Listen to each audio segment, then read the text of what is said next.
कोई चलता है पद चिन्हों पर, कोई पद चिन्ह बनाता है। कोई चलता है पद चिन्हों पर, कोई पद चिन्ह बनाता है, लेकिन वो ही पूजा जाता है जो नया इतिहास बनाता है,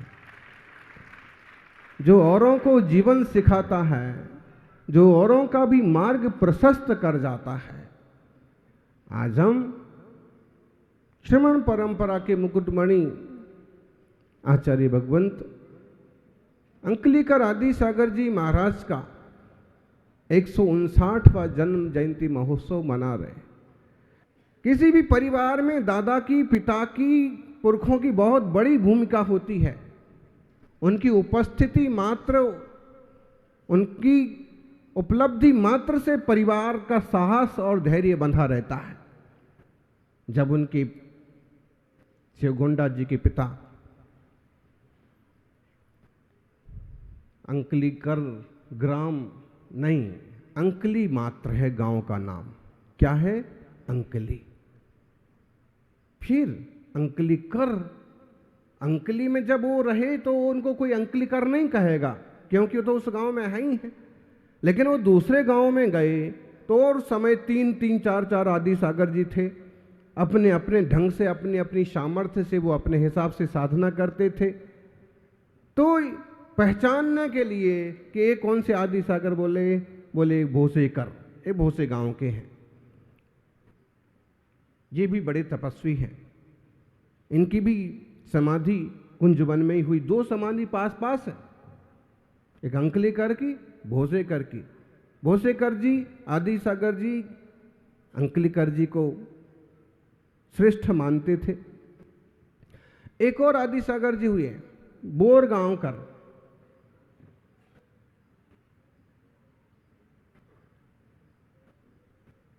मिस्टेक हो रही है, बोरगांवकर या भोसेकर, दोनों में से एक समाधि और एक अंकलीकर की। 2 मिस्टेक होती थी लोगों को, कौन से आदि सागर जी, तो उनके साथ ये लगा देते थे अंकलीकर, अंकली वाले।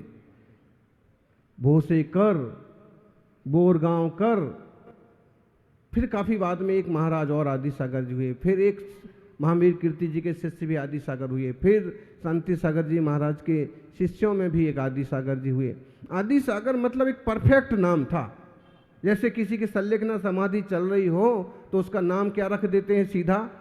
किसी का संलेखना समाधि के लिए कोई श्रावक आया ना, उसका सीधा नाम रख देते, बोले समाधि सागर।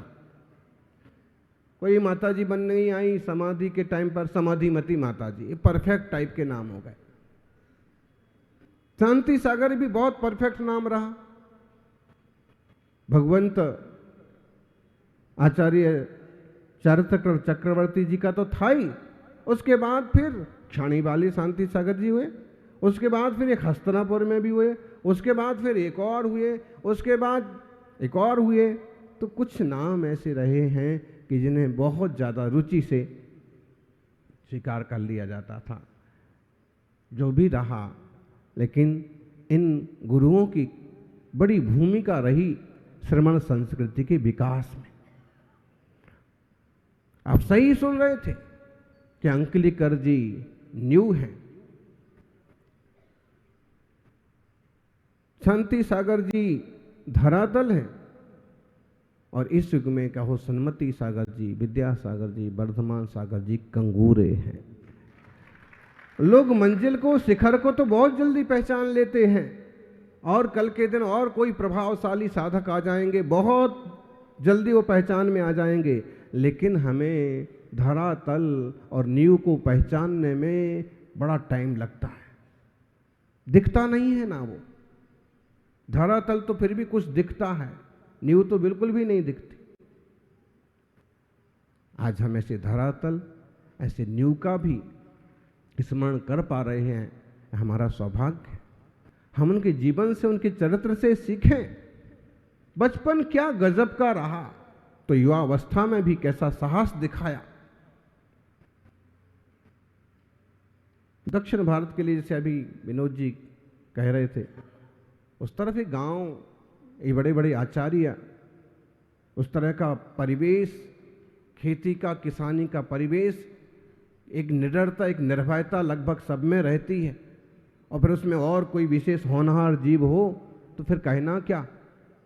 जिनवाणी में जो कहते हैं कि अंत में दक्षिण में धर्म बचेगा, वो अंत कब होगा और दक्षिण में धर्म कैसे बचेगा, इसका उत्तर तो हम परफेक्ट नहीं दे सकते।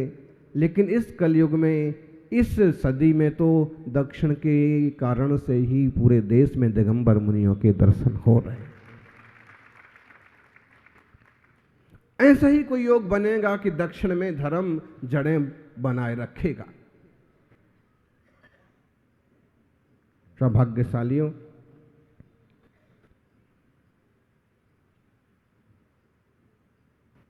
नदी में गहरा गोता लगाना,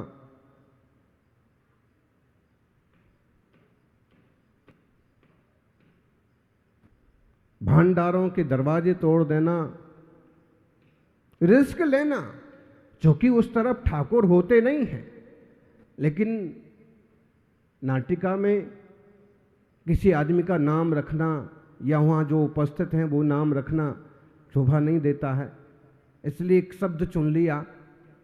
लेकिन वो भी, दूसरे लोग भी पाटिल ही थे, लेकिन वो देने को तैयार नहीं होते हैं लोग। अभी आप देख रहे थे गौ संवर्धन, गौ संरक्षण के लिए कि एक जरा सा बेल्ट अगर गले में बांध दिया जाए तो कम से कम दूर से लाइट चमकेगी और रात में दिख जाएगा कि कुछ तो है, तो गाय की भी सुरक्षा होगी और आप भी दुर्घटना से बचेंगे।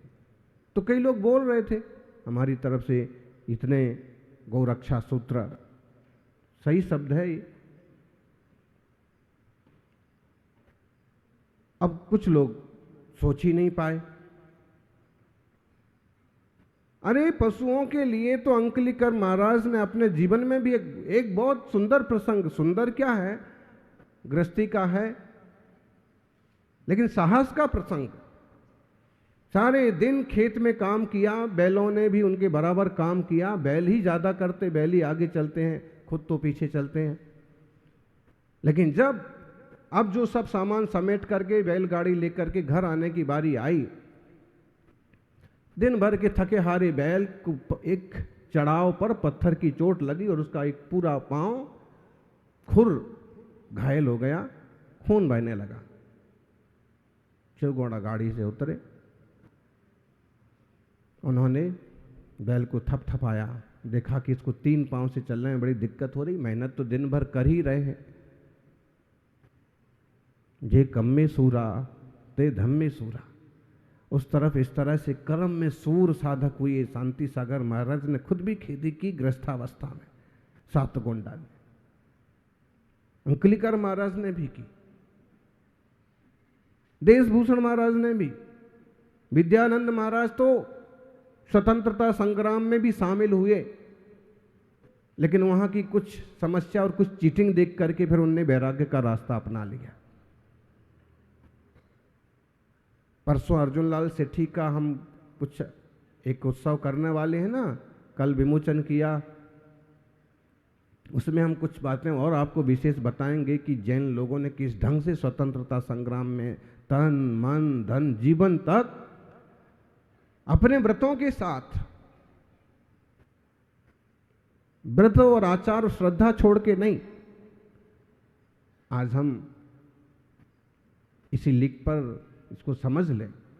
जब देखा कि चलने में तकलीफ हो रही है, उन्होंने अपनी पगड़ी जो थी अपने सर पर बांधा हुआ फाड़ा और उससे उसके पांव को कुछ पत्ते वगैरह, नीम वगैरह भर करके, और फिर उसको कहा बैठ, तू यहीं बैठ, हम तुम्हें सुबह लेके जाएंगे, अंधेरा होने को है, और उसको गाड़ी से निकाल दिया।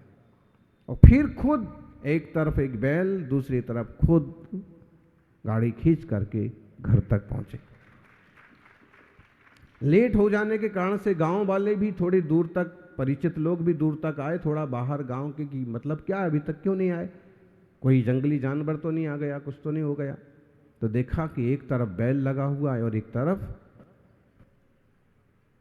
खुद गाड़ी खींच रहे।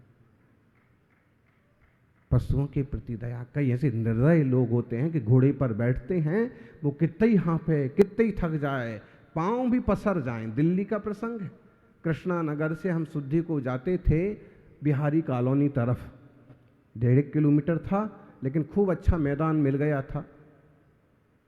हमें तो सब जगह मिल जाता है, गुरुओं का बहुत आशीर्वाद है कि शुद्ध चर्या निभाने को बहुत सहयोगी और जगह सब मिल जाती। लेकिन उसमें एक प्रसंग ऐसा बना कि बेवकूफ़ टाइप के लोग अब क्या बोलेंगे, घुड़सवार हैं और घोड़े पर बैठा मरियल घोड़ा और उसको दे दे दे, और आखिर वो थक करके गिर गया। तो हमारे साथ 50 लोग थे, उन्होंने कहा रुक, ये गिर पड़ा है तो फिर भी इसको डंडे मारे जा रहा, फिर भी इसको चाबुक मारे जा रहा। आखिर पास में जाके देखा तो उसको बहुत तेज बुखार, घोड़े को, और पेट में कुछ दाना भी नहीं। उसको समझाया, थोड़ा मतलब मरने जैसी हालत। तो ऐसे बेवकूफ़ लोग भी होते हैं कि पशु को जीव ही नहीं समझते। जीव तो उसमें भी है, उसमें भी ब्रह्म का अंश है। गाय, भैंस, कुत्ता, बिल्ली, घोड़ा, गधा, किसी भी जीव जंतु को मारना, सताना, संकट में डालना, खुद तैयार रहिए दुख भोगने के लिए। फिर घर पहुंच गए, लोगों ने हेल्प की, आसानी से पहुंच गए। लेकिन उस बैल के विचार में थे कि अब उस अकेले को छोड़ के आए हैं, उसका क्या होगा। 2 मिनट भी नहीं हुए, हाथ मुंह धो के बैठे नहीं, कितने में 3 पांव से लंगड़ाता हुआ उनका अपना बैल भी दरवाजे तक आ गया। उससे भी नहीं रहा। जानवर में भी जीव होता है, जानवर में भी जिनवर प्रकट हो सकते हैं। जिनवाणी कहती है हाथ आत्मा में परमात्मा है। प्रैक्टिकल जीवन, लाइव जी प्रसंग तो आप देख ही रहे थे कि गांव वालों होता था, ऐसा होता था। अभी तो क्या होता है कि अन्न की व्यवस्था बैठ जाती है। अभी पिछले 10-1 साल पहले महाराष्ट्र में भी सूखा जैसा पड़ा था, और गाय की घास के लिए भी दूर दूर से पानी और घास का प्रबंध करना पड़ रहा था। वैसा वहाँ एक समय ऐसा हुआ था, और तब की घटना पेश की।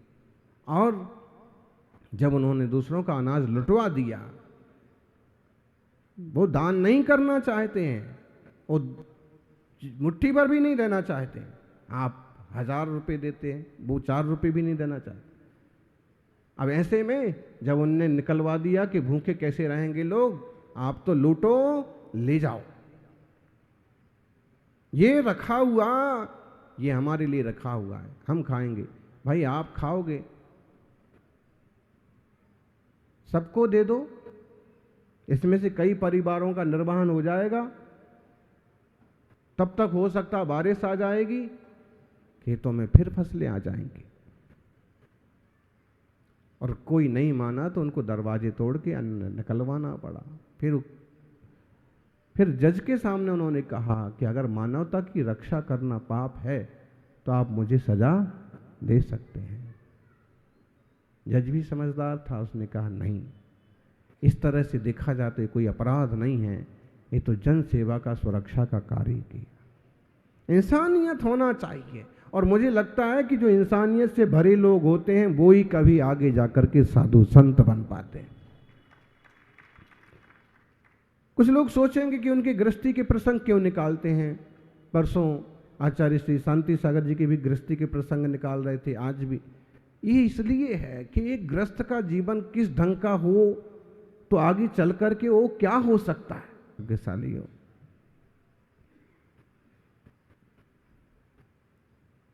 अनेक प्रसंग हैं। 15 साल की वय में पिता गुजर गए, एक तरह से गांव की जिम्मेदारी। 27 साल की वय में मातोश्री गुजर गई, सिद्ध घोड़ा पाटिल, अक्काबाई। फिर थोड़ा समय और नहीं बीता, असाध्य बीमारी से गजब का हिम्मत रखी। पत्नी से तो राग सबको होता है, और फिर बच्चे छोटे हों तो फिर तो कहना क्या। उस स्थिति में भी उन्होंने अपनी पत्नी को सल्लेखना समाधि के लिए उत्साहित किया। बोले उपचार तो सब करके देख लिए, उपचार तो कोई लागू हो नहीं रहा, स्वास्थ्य सुधर नहीं रहा, और अब लगता है जैसे तुम्हें महसूस हो रहा है, जैसे मुझे लग रहा है कि ज़्यादा समय नहीं है, तो राग द्वेष मोह छोड़ो, मेरे विवाह का विकल्प छोड़ो। मुझे तो तुम जानते हो घर में मेरा मन वैसे भी नहीं है, मुझे कोई विवाह नहीं करना है, बच्चों का संरक्षण करूंगा, आत्मकल्याण करूंगा।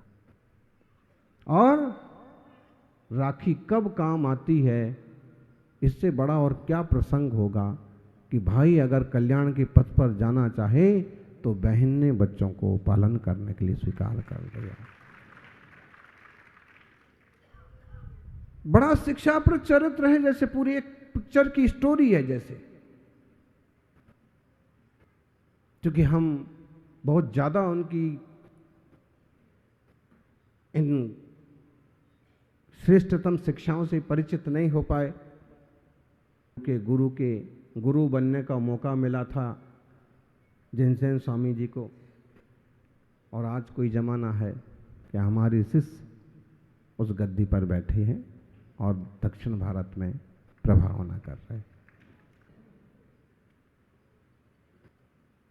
तो फिर उनने धीरे धीरे 2-4 बार समझाने के बाद भी जब वो यही कहते रहे, क्योंकि वो भी बहुत समय दिगंबर मुद्रा में रहते थे। एक और पास में गांव है भिलुड़ी उस तरफ, तो उस गांव में हमारे संघ का जाना हुआ, तो एक बहुत बुजुर्ग आए और उन्होंने कहा कि अंकलीकर जी के जो क्षुल्लक दीक्षा गुरु जिनसेन थे वो भी अक्सर कर दिगंबर रहते थे, लेकिन किसी काम से जाना है, किसी कार्यक्रम में जाना है, तो वो एक लाल कपड़ा उपयोग करते थे। तो इस पर भी महाराज जी ने समझो क्षुल्लक आदि सागर जी ने उनको समझाया कि ऐसा क्यों, तो इसको स्वीकार नहीं कर पाते थे। वो कहते थे कि नहीं, इस युग में चलता नहीं है, जमता नहीं है, इसलिए मैं ही सही हूँ। इसलिए फिर उनने निश्चय किया कि अगर मुनि बनना है तो या तो श्रेष्ठतम मुनि खोजो, या फिर उनने क्या किया, अलग दीक्षा ली। उसमें भी काफ़ी समय तक भ्रमण किया, लेकिन थे मुनि जैसे अनंत वीरे जी थे, कुछ एक सिद्ध सागर जी थे, देवप्पा स्वामी अपने हिसाब से थे, लेकिन परफेक्ट जो है मूलाचार। तो फिर उन्होंने कुंथलगिरी तक पहुंचे और 1906 में जन्म तिथि कौन सी उनकी, गणेश चतुर्थी 1866, और 1906 में हुई उनकी क्षुल्लक दीक्षा, 41 साल के हो गए। फिर 1913 में उनकी मुनि दीक्षा हुई मगसर शुक्ला दूज, बाद में आचार्य पद और समाधि का 1944 की शिवरात्रि।